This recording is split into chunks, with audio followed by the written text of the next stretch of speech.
Hello, everybody. This is CJ Wiley with some adventures on the road after dark.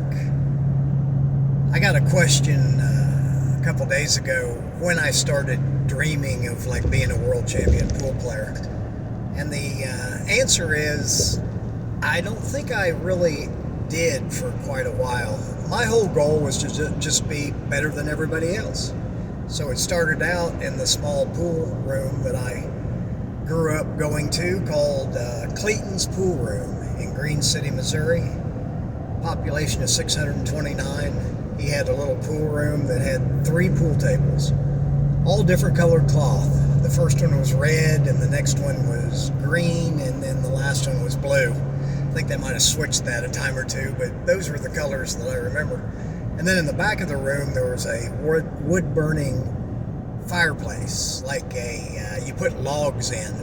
On Saturday mornings, I would walk to school, a lot of times through the snow, probably about a mile, I guess, and I'd get there at 7:30 in the morning or 8 in the morning, and sometimes it was right when Orrin was getting there, so I would help him bring in some wood, and the pool room would be ice cold, so the pool balls would be cold. I don't know if you've played with cold pool balls, but they don't react very well. So when you play them, they're kind of dead. And I remember, while that fire was warming up, I would be practicing, and the balls it wouldn't be much fun for a little while, and then they would eventually warm up. Pool was a dime a game there, only if you lost. So we were kind of gambling on every game, because if you lost, you owed a dime. A lot of times I'd go to that little pool room and play all day and not spend any money on pool. I'd win every game all day. So I started when I was 7, but when I was 9, I ran 2 racks of 8-ball on a 9-foot table in a row. And then when I was 12, I remember was the first time I broke and ran all 15 balls in order. We called the game rotation. And so 9-ball and 8-ball, or 9-ball and 10-ball are also rotation games, but this is with the full 15 balls. This is what they play in the Philippines, and why Efren Reyes and some of those players are so good. I grew up playing rotation and 8-ball, and that's like a perfect combination. I kind of wish I would have played straight pool growing up, but I never did, and I just really never developed a real passion for competing at the game, even though I did play in one professional tournament and ended up getting second. I beat Efren Reyes on the winner's side, and then he came back and beat me in the finals. But that was the only straight pool tournament that I ever played, because I didn't even know about that game growing up. So after Orrin Clayton's pool room, I started going to Kirksville, Missouri, which was about 20 miles away, and would play at a bowling alley called Leisure World, and at a place that was a pro bass shop, or Bass Pro Shop, whichever. I think the guy that owned it was related to the chain, the guy that started the chain of pro bass shops. I get that mixed up sometimes. Bass Pro, Pro Bass. And the reason is because his was the opposite of the chain. So it's a little confusing, but this little place had fishing and hunting gear to buy in the front of the building, and then as you went down, the middle area was a little pool room that had 3 9-foot tables. It had a billiard table, and I think it had a smaller table there. Let me see. No, just a billiard table and 3 9-foot tables. So it's a small place. And then the other part of it, which was smaller, was an archery range. So they sold fishing and hunting gear, including the archery equipment. And then they had where you could join their club, I guess, and there were people back there shooting arrows and which I like to do too. I've been an archer. As a matter of fact, I've got a Bear compound bow right now. And as a lot of you know, Zen and the Art of Archery was one of my favorite pool books, which I've read 6 or 7 times, and always get more wisdom out of that book. That's a classic and easy to compare to pool. So when I started going to Kirksville, Missouri, that's where I played Leisure World and that Bass Pro Shop. I met a few gamblers there. There was a guy named Max, who was just a funny guy. He used to have all these little sayings and stuff, and he'd get mad and MF children's toys and small towns in West Texas is what he used to like to say. And he had a lot of little one-liners that kept you laughing. You know, that's what I like about the pool rooms. You know, lots of one-liners, and a lot of pool players are just naturally pretty funny. Max and I used to go late at night to the 7-Eleven and gamble playing pinball. He was a good pinball player, and he actually used to spot me, and we would gamble, and sometimes, you know, win or lose like $100, which when you're 15 or 16 years old, that's quite a bit of money. But we used to play almost all night, and we played so good we didn't have to keep money, in the machine, because you'd run up credits. So anyway, that's where I started getting seasoned gambling. And then I was out at Leisure World one night, and they told me that there was a big-time pool player in town from Columbia, Missouri, which was about 90 miles south of Kirksville, which is a much bigger city, has a major college, and which Kirksville had Northeast Missouri State University, but now the name is Truman College. So it was a fairly big city. But at Leisure World that night, Tom Draper was there from Columbia, and he was looking to gamble playing pool because he played pretty well, and he didn't figure anybody in Kirksville in that little bowling alley could beat him. So they came and got me, and at that time I was 16, and nobody would gamble with me playing pool, so it kind of surprised me, and I couldn't wait to play him. He wanted to play 9-ball, and I told him that I didn't play 9-ball, that I'd played rotation, but 8-ball was the game that I played most, so he agreed to play 8-ball with me. Well, that didn't go so well for him because I beat him 3 games in a row, and then I agreed to play 9-ball, and I had him explain the rules to me, which he thought I was kind of hustling him, but I wasn't. I really didn't know exactly how to play the game, even though it was the same as rotation as far as shooting them in numeric order, 1 through the 9. So in that respect, it was the same. So he explained the rules to me. I break the balls and run all the balls on the table in order. And he got mad. He got his face got red and everything, and he accused me of hustling him. So anyway, after he cooled down a little bit, I told him, I didn't want to win his money, but I was real curious about Columbia, Missouri, because I know there were some really good players there, and I thought it would be cool to take a little road trip there. So, I said I was 16. I got to make a correction here. I was 15, because Tom told me all about Columbia, Missouri, and that I should come there and gamble, and he would steer me around and tell me who to play.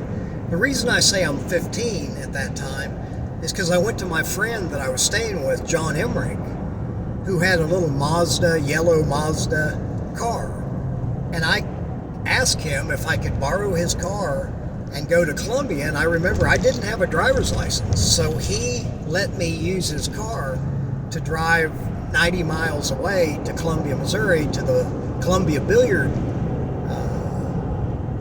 what was it called? Columbia Billiard Center on 9th Street.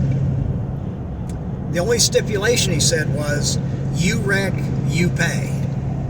And I had a real successful snow cone business, so I had plenty of money to cover the cost of his car in case I totaled it, and he knew that.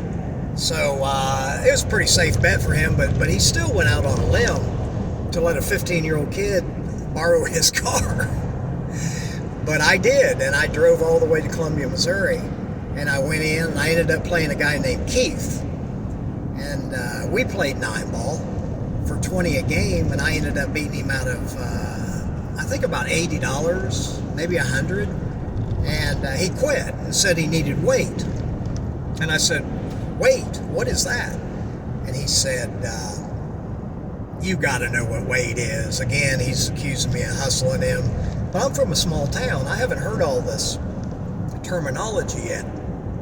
So he said, weight is a handicap. It's like you have to give me some weight, meaning you have to give me a handicap. Like in golf, there's a handicap. And in pool, he said it would be fair if you gave me the 7 and the 8, which means he would win on the 7, 8, and 9, and I only win on the 9. But in 9-ball, you can make combinations, so you can hit the 3 into the 9 and you win the game. Or with that handicap, he could hit the 3 into the 8 and win, or the 3 into the 7 and win. So it's a pretty significant handicap. Unless you play so well you just never miss, and then it doesn't really matter so much. But at that time it did. And I ended up for hours staying ahead of him.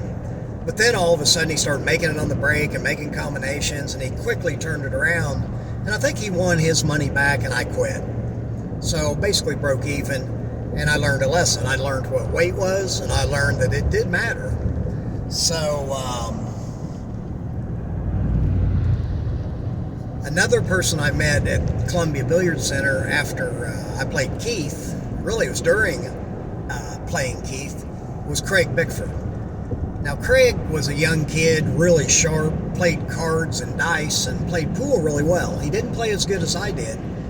He played about the 7-ball under me. I would give him the 7, and it was pretty close at that time. So he played really well. And he was sharp. I mean, he was a real little hustler, boy. He wasn't a real big guy, but he had long hair, and he's real good looking, and the girls really liked him. So he drove a 280ZX, silver colored. So we went on road trips together in that 280ZX, and one of the places that we really loved to go with it was Evansville, Indiana. The reason was they had a pool room, Arc Lanes. It was like a bowling alley, but it was a nice pool room area. So they played there on the bigger tables, but then they had several bars in town they played. But the favorite place with us was called the Busybody. The Busybody Lounge was a strip club, and it was just a real small little brick building, just a white dingy building on the outside. And you walked in, and I mean, it was just, they kept it pretty dark, and then they had 3 stages where the girls danced, and then in the back they had a small bar table. Now, the reason that this bar was so successful is Evansville is pretty close to the racetrack on the other side in Kentucky. So a lot of times jockeys would come over and hang out at that strip club, and they had a lot of money and they liked to gamble.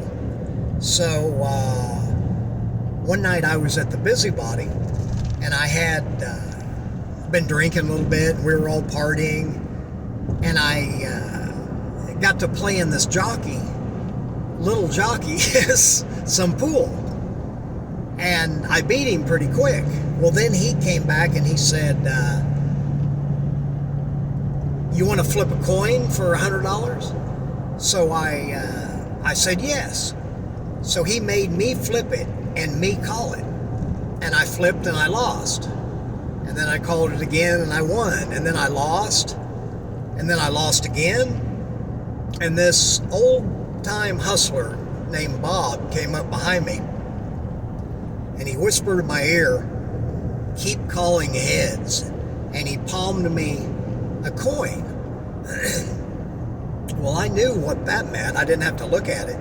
So I kept telling the guy, here, you flip it. He goes, nope, you got to flip it. You got to call it. So I kept calling heads. Well, obviously, it came up heads every time. And looking back, I was like, I had the nerve to do that, but I was drinking and, I was caught up in the moment. And I also had another coin in my hand in case something happened. I was going to switch them out.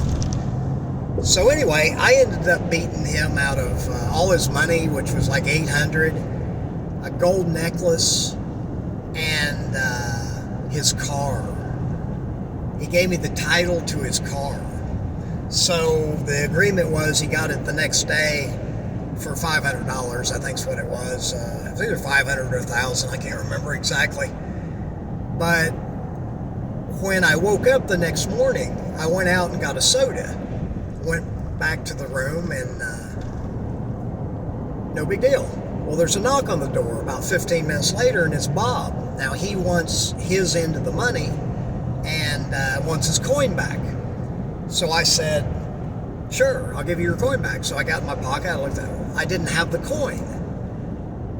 And then it hit me. I put it in the pop machine, in the soda machine. And I told him that. And at first he didn't believe me, and he started getting irritated. He was like, that's a handcrafted coin I got in New Orleans. It's perfectly balanced. And I was like, well, if it's perfectly balanced, then it would fit in a pop machine and it would work, right? And he said yes. So there you go. He went to the office, and they said that the guy that got the change out of the machine was actually coming that day, later on in the afternoon. So he waited till 3 o'clock and met the guy there and went through all the quarters and found his quarter. And I ended up meeting up with the jockey and giving him his car title back and getting, the money. Again, I can't remember exactly what it was. I think it was 500. But what an ordeal that was. And so the Busybody was a favorite place for Craig Bickford and I, and we won a lot of money there. We ended up being friends with about 5 of the strippers that were regulars, and we made a deal with them that if they steered one of their customers to us and we beat them out of any money, they got 20%. So when when that word spread, it was like built-in action, because these girls would sit over there with these guys and point over at the pool table and tell them that they love to watch guys play pool and how sexy it was, and then they'd say, look at those kids over there, they've been losing money, and they think maybe they're drug dealers or something, and because that's what we wanted them to think, because that's who we usually targeted, was like drug dealers, bookies, pimps, bookmakers, underworld activity people, because they had the most cash money. So the Busybody Lounge was a favorite for Craig and I, and another player I traveled with, Rusty Brandmeyer, and I went there several times. So now he never did anything with the women because he was married, and I know he didn't, because I always admired that. But Craig and I did, and we had a signal that if we were with somebody in the hotel room and the other one came up, we put a Mountain Dew can on the outside of the door, and that was the signal, like a do not disturb. So then we would go to our car, and then occasionally we'd go look, and if the Mountain Dew can was gone, then we were free to go come in the door, and everything was good. Everybody was covered up and all was well. So anyway, Evansville, Indiana, and Craig Bickford and I had a heck of a time there. Now, one other thing that comes to mind with Craig and I was the first time I saw like a mass hypnotist effect put on people. I'd actually seen it before with this same technique, but I'd never done it before. We were down at a town in Kentucky that was it was about 40 or 50 miles south of Evansville. And we went in this little pool room and we won some money, and then we left for a while. Then we ended up coming back that night when all the big action was supposed to be happening. Well, they thought we were pool hustlers, and they were real leery of us. So Craig and I already had it prearranged that we told them, you think we care about money? We don't need the best of it. We got money to burn. And Craig took a $100 bill and lit it on fire and showed everybody that $100, and everybody in the room, their eyes were glued to that $100 bill burning up. And after that, it put like a spell on the room, and they got up and played us, and we won like another $1,500. And You know, we make them laugh, and I mean, we're partying with them and everything. But once we burned that money, they knew we proved we didn't really care about money, and it worked. And we won that, and left, and was invited back. Not to play, though. They made a stipulation that you can come back, but we're not going to play pool with you. We'll just have a few beers. Anyway, this is CJ Wiley. If you like my stories and want to learn more about my systems, techniques, and fundamentals that I use to become the ESPN World Champion and voted one of the top 3 money players of the 20th century with Efren Reyes and Earl Strickland, join me at masteringpocketbilliards.com, and I'll show you how to play like the pros play. Anyway, till next time, this is CJ. Talk with you soon.